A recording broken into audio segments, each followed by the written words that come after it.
তাইলে কি আমগর কোনোদিন আর দেখা হইতো না? জানি না রে বন্ধু, সবই আল্লাহ পাকের ইচ্ছা। কারণ নিয়তি এমন একটা জিনিস, দেওয়া হইতেও পারে না হইতে পারে।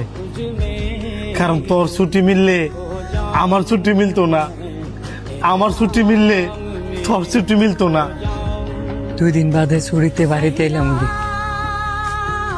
তোর এই কথা শুনিয়া বাড়িতে যাওয়ার ইচ্ছাটাই মেরে গেছে।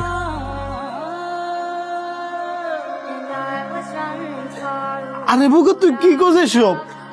আমি কি তোর একাই বন্ধু? তোর তো আরো বন্ধু বান্ধব আছে, ফ্যামিলি আছে। তা আমার লেগে তুই দেশ আইবি নাকি লিগা? বন্ধু ফ্যামিলি থাকলেও তোর মতো বন্ধু তো আর নাই। তুই আর আমি একসাথে ছুটিতে বড় হয়েছি, আমার সুখ দুঃখ সব আমি তোর লগে শেয়ার করছি। এখন আমি বাড়িতে গিয়া কার লগে নিজের সুখ দুঃখ শেয়ার করি, কার লগে আড্ডা দিই মুক্তি কই তার? তুই যদি এমনি খান দোস তাহলে তো আমার ভাল লাগতো না। কারণ আমিও তো 2 দিন বাদে প্রবাসে যাবো। আচ্ছা বন্ধু, কসে প্রবাস জীবনটা কেমন? প্রবাস জীবন অনেক কষ্টের, আবার অনেক আনন্দেরও। আমার কথা যদি তোরা কই, বান্দা গরুর মতো। বান্দা গরুর মতো?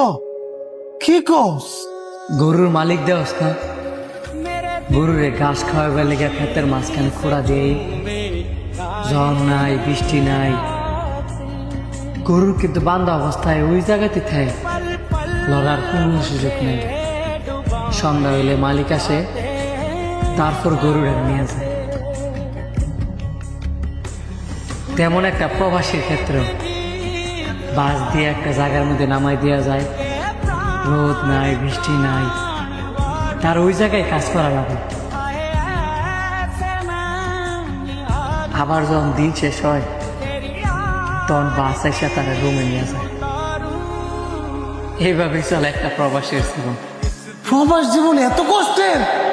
সবাই তো আর কষ্ট করে না রে, যার কপালে আছে কষ্ট এত কষ্ট করবই, আর যার কপাল বালা এর তো ভালোই। আচ্ছা বন্ধু তুই থাক, আমি তোরে পরে ফোন দিব না।